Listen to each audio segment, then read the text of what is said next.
My name is Theresa, and I'm a student here at the University of Hofstra, having my master's degree in intelligent automation, which is a 2 years program, just as Richard has introduced earlier. And today I'll be walking you through what it feels like to be a student here at the University of Hofstra. And here are my agenda. Um, a bit about myself, why Sweden, why did I choose the University of Hofstra, study life in Hofstra, life in Hofstra, Gothenburg. I basically live in Gothenburg, so I'd like to share with you what it feels like to be in both cities in Sweden.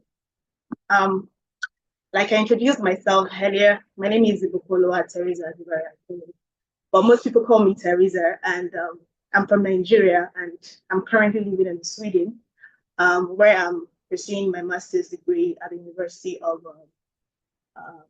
there, and it's a 2 years degree and 2 years program. I'm currently in my first year, and I'm diving into the world of intelligent automation.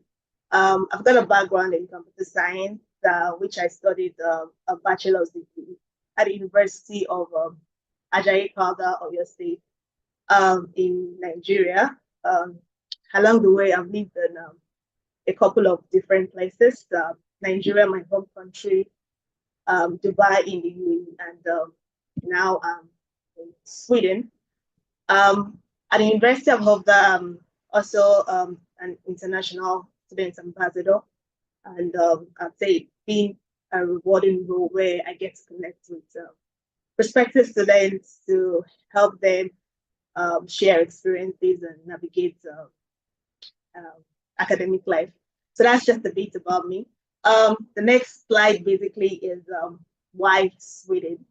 When I was deciding where to pursue my master's, I was drawn to Sweden because of a strong focus on quality education and innovation.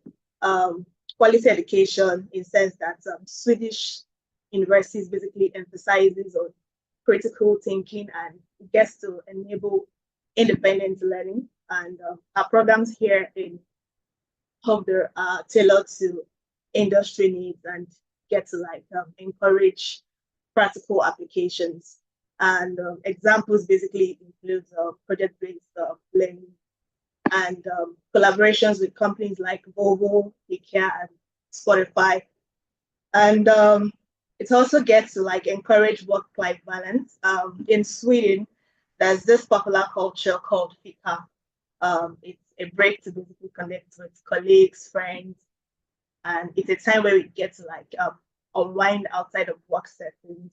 Students and professionals get to enjoy this ample leisure time because it fosters productivity in day-to-day activities.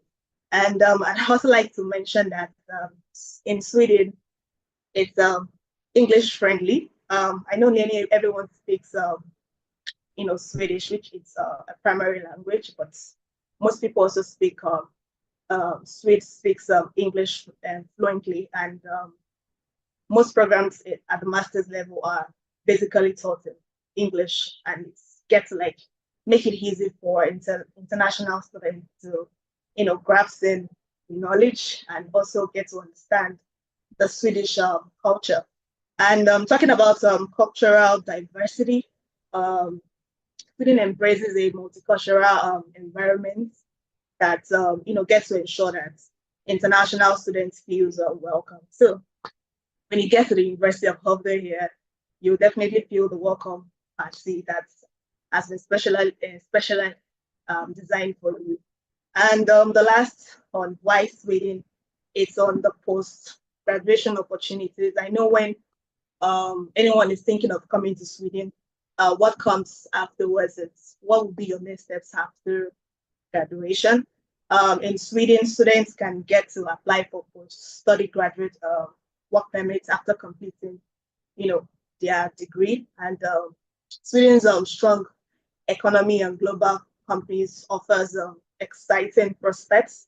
For example, there's this program called Mobile Cars. It's a global graduate program and it's usually a 2 years long career boosting program that would basically allow you to grow professionally. And I think it's done yearly. You can actually look at it when you get here to Sweden. To wrap this up, for me, choosing Sweden and the University of Hope has been one of my best decisions, and it's not just about academics; it's about the overall growth and experiences I aim to gain the way. Um, okay, the next slide. Why did I choose University of Hope for my MSc in intelligence automation? So before I dive into why I chose University of Hope to study intelligence automation, I'd like to talk on why intelligence automation. I know Richard already explained about what the program is basically all about, but I just like to talk on it personally. For me, intelligence automation basically, it sits at the intersection of technology, innovation, and problem solving.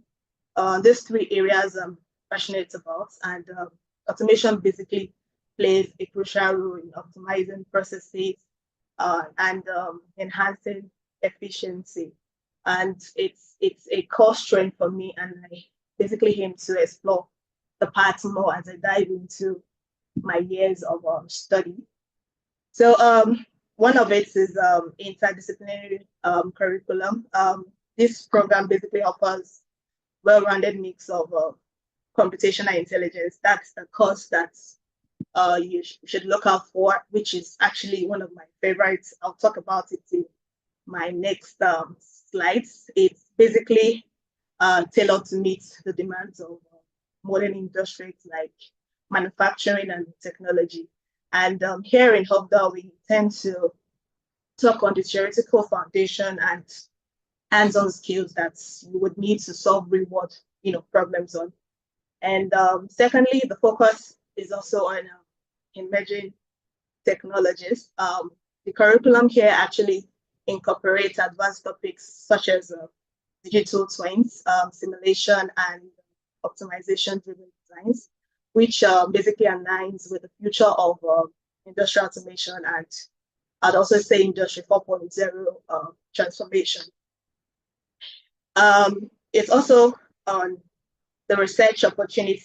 The program here also prepares students for industry and academia with research-oriented courses and projects. And if you're looking forward to advance your study into the PhD area, this opportunity is also set as a foundation. The last would be practical application. Our master's program here, engineering projects and our master thesis, students get to gain practical experience by applying their knowledge to engineering problems and also get into enhanced technical and problem solving skills. My next slides would be study life in Hubdar and more or less on hands-on learning. I think I have here some pictures to show what it's like to be in the intelligence automation program. One of my favorite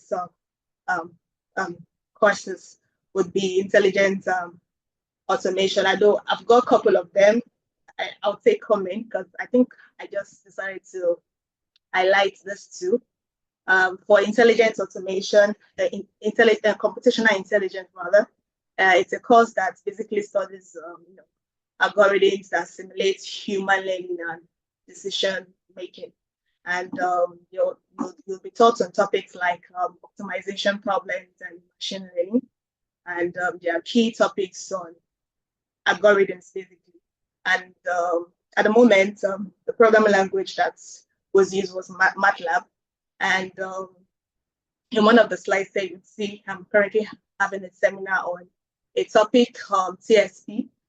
Just a brief about that. That's a traveling salesman problem. It's a real world application, like say methodology that's currently used that basically tells on the optimization of where the goal is, basically to find the shortest possible route to visit one city once and return to the starting points. And these are reward applications that are mainly used by companies like the likes of FedEx, UPS, logistics, as well as route planning and network design. I'd also talk on the second course, which is industrial economics. It basically focuses on optimizing the design of workspaces and system for human comfort.